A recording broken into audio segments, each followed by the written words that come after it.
Back in the days of steam locomotive usage, railroad roundhouses were an incredibly common sight. In fact, Trains magazine says there were once thousands of these buildings spread across North America.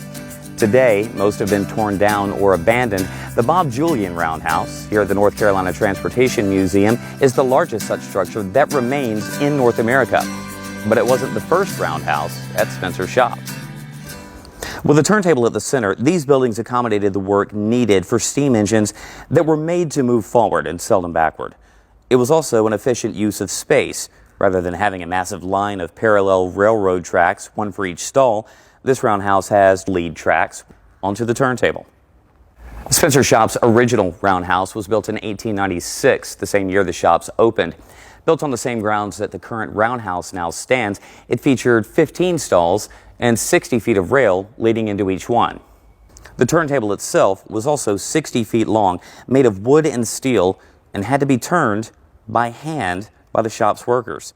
They would push against iron bars that stuck out from the ends. Hard work to spin a steam locomotive.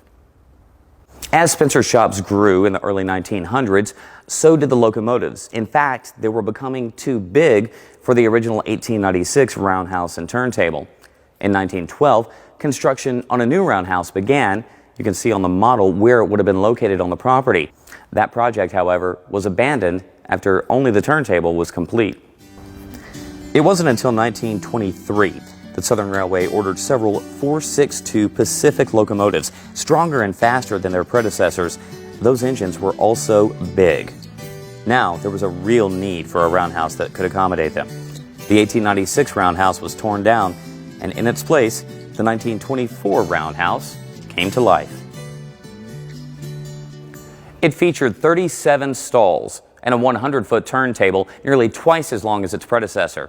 And that turntable was powered by electricity as opposed to the hand crank method of the 1896 roundhouse. More importantly, this roundhouse would be big enough to accommodate any locomotive on Southern Railway's roster at the time. The building cost Southern Railway $500,000 in 1924. That's equivalent to about $7.5 million today. Eventually, it was dubbed the Bob Julian Roundhouse, named after the longtime roundhouse foreman who had begun working for Spencer Shops in 1897. Over the years, additions were made. Parts of the roundhouse were enclosed for the repair of diesel locomotives, and eventually Southern Railway moved from Spencer Shops, and the building fell into disrepair. This building remained in deep disrepair until 1992, when the North Carolina Transportation Museum's support group started a 4-year fundraising effort to fully renovate the building, including exhibit spaces. It reopened in 1996, just in time for the centennial celebrations of Spencer Shops.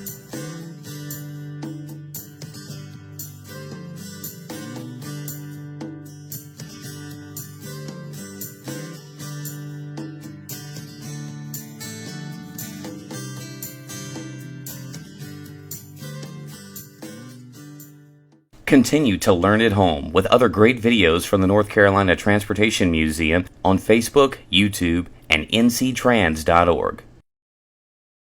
The North Carolina Transportation Museum in Spencer is the museum that moves you.